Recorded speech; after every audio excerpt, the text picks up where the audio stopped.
नमस्कार। ज्योतिष आपके लिए में आपका स्वागत है। मैं श्री राम स्वामी। नववर्ष विक्रम संवत 2078 की आपको बहुत बहुत शुभकामनाएं। आपके लिए बहुत शुभ हो।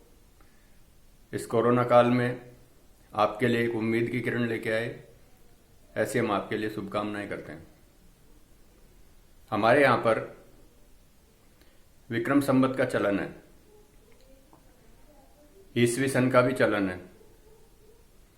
क्योंकि जो अंग्रेजों का जो साम्राज्य था वो पूर्व से लेकर पश्चिम तक था, इसलिए ईसवी सन जो है उसका ज्यादा प्रचलन है। विक्रम संवत हमारे यहाँ भारत में प्रचलित हुआ, लेकिन भारत के लोग ही ये विडंबना है कि इतने उत्साह से इसको नहीं मनाते हैं जितना कि ईसवी सन को मनाते हैं। अब इसके बारे में हम आपके साथ थोड़ी चर्चा करते हैं।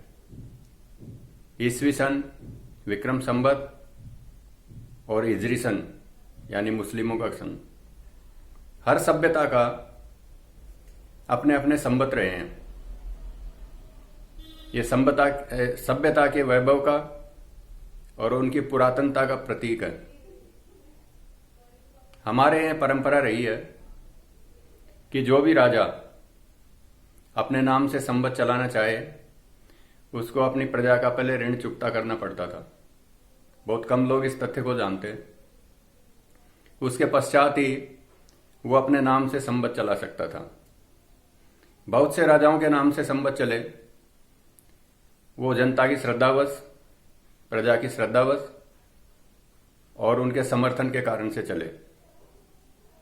विक्रमादित्य ऐसे राजा थे कि विक्रम संवत जो अभी 2078 लग रहा है, ये चलाने से पूर्व जब वो राजगद्दी के ऊपर बैठे, उस समय उन्होंने अपनी प्रजा का, चाहे वो व्यक्तिगत ऋण हो या कोई राजकीय ऋण हो, पूरी तरह से चुकता किया।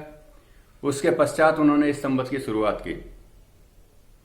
हमारे यहाँ संवत की परंपरा रहती है प्रातःकाल से सूर्योदय से। सूर्योदय से हमारे यहाँ संवत शुरू होता है। ईसवी सन जो ईसा के जन्म से मनाया जाता है, वो रात्रि को, मध्य रात्रि को शुरू होता है। हिजरी सन जो मुस्लिम सन है, इसकी शुरुआत मुहर्रम से होती है और जिल हिज पे समाप्ति होती है। मुस्लिम संवत की जो शुरुआत होती है वो चंद्रोदय से होती है। जब सायंकाल जब चंद्रमा दिखता है उस समय इसकी शुरुआत होती है और उसके बाद ये चालू होता है। शाब्दिक रूप से देखते हैं तो वर्ष भर की जो अनुक्रमिक गणना होती है उसको संवत बोलते हैं। होरा से लेकर के दिन पर्यंत, मास पर्यंत और वर्ष पर्यंत की जो गणना होती है वो संवत होती है। इस संवत के जो राजा हैं वो मंगल हैं। हमारे यहाँ चैत्र शुक्ल की जो प्रतिपदा होती है उस दिन संवत आरंभ होता है, विक्रम संवत आरंभ होता है, और उस दिन जो वार होता है वही उस वर्ष का राजा होता है। दूसरा जो मेष संक्रांति होती है, सूर्य जब मेष में अर्घ करते हैं उस समय जो वार होता है वो मंत्री होता है।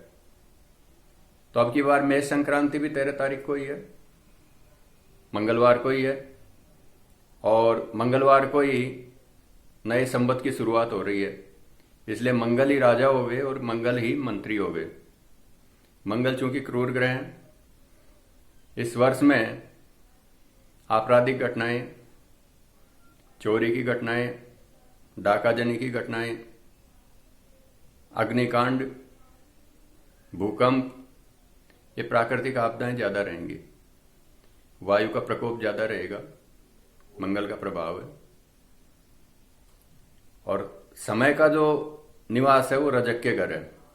रजक के घर होने से बारिश ठीक रहेगी, वायु का प्रकोप थोड़ा ज्यादा रहेगा, लेकिन वर्षा ठीक रहेगी, फसल ठीक होगी। ये सुखद बात है। तो इस प्रकार से संवत के बारे में जो अपन देखते हैं, हमारा जो विक्रम संवत है वो सर्वश्रेष्ठ है। सूर्योदय इसकी शुरुआत होती है और इसकी जो शुरुआत ही हुई है वो प्रजा का ऋण चुकता करने के पश्चात हुई है। इसलिए इससे श्रेष्ठ संवत कोई हो नहीं सकता है। अब आज का विचार बिंदु, मंगलवार को हमारा नया संवत शुरू हो रहा है और मंगल को इसमें 3 अधिकार मिले हुए हैं। मंगल ही राजा है, मंगल ही मंत्री है और गढ़पति यानी सेनापति भी मंगल ही है। इस वर्ष में उपद्रव की घटनाएं ज्यादा, युद्ध आदि की घटनाएं ज्यादा होने की संभावना पूरी रहती है। इसलिए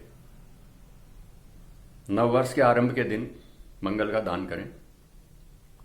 लाल वस्त्र ले लें, लाल वस्त्र में मसूर की दाल ले लें, कोई तांबे का पात्र ले लें या तांबे का सिक्का ले लें, गुड़ ले लें, लाल रंग के फूल ले लें, लाल रंग की मिठाई ले लें और इसको सबको लाल कपड़े में बांध करके अपने सामने रख लें। 108 बार मंगल के मंत्र का जाप करें। ओम भौम भौमाय नमः या ओम क्राम क्रीम क्रोम स भौमाय नमः।